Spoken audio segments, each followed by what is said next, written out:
This power safety power shutoff. This is not a decision that we make lightly, and it is something we know how much our customers rely on electric service, and we know that can have impacts on critical operations of critical infrastructure. And so we just want to say thank you for your continued patience. We really appreciate it as we work into this next phase of the power shutoff, which is where we're entering now.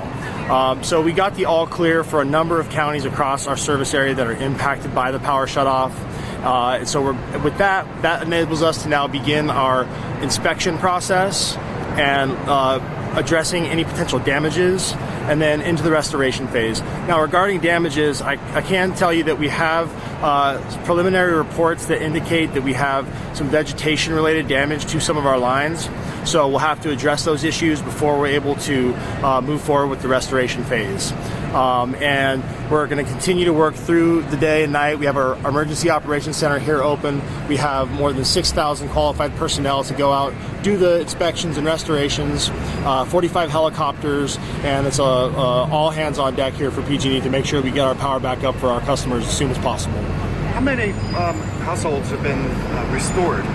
So all told, this event has about 730,000 customers that have been impacted, a very significant number, and we've been able to pick up over the past, I would say, 12 to 18 hours, approximately 127,000 customers. So currently we have about 600,000 customers that are still without power. However, the improving weather conditions have enabled us to start the restoration process and the inspection process, as I mentioned, so that is beginning now.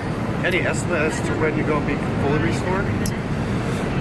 Estimates on full restoration are fluid. Again, it depends on the weather conditions. As we get the all clear for all the various counties where power has been shut off and where there were red flag warnings, once we get those and we get the all clear, we'll be able to start that process.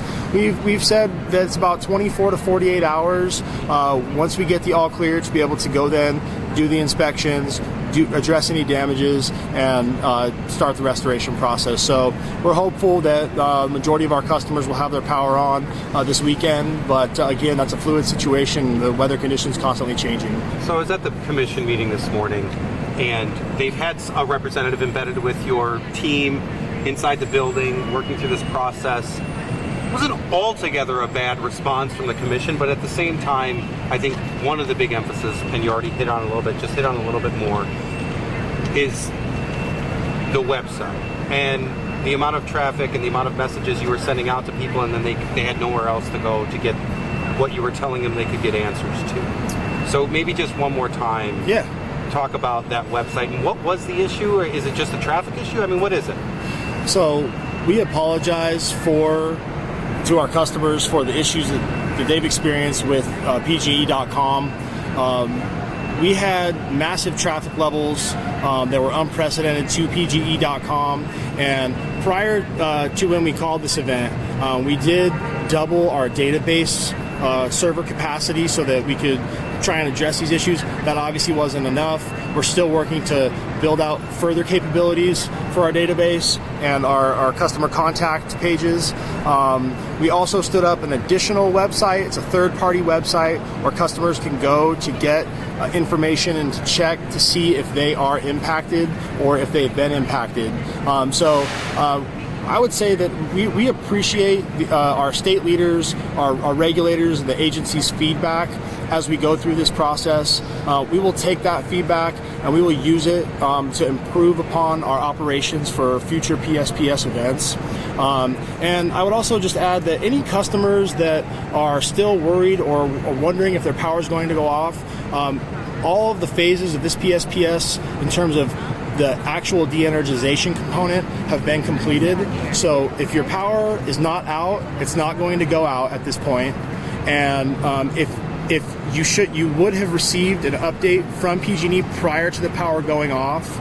So you would have gotten a call, a text, or an email letting you know that we may turn the power off. And then if you were going to be impacted, we would have sent a follow-up communication that said you are going to be impacted. So anyone that is in the zones that were being de-energized should have received those notifications from PG&E. That's a great message for us to put out on this one. And the last question is, come Monday afternoon, do you foresee people having power? That is our hope. Of course, the weather and the environmental conditions really dictate how that goes. So I can't give you a definitive answer on that right now.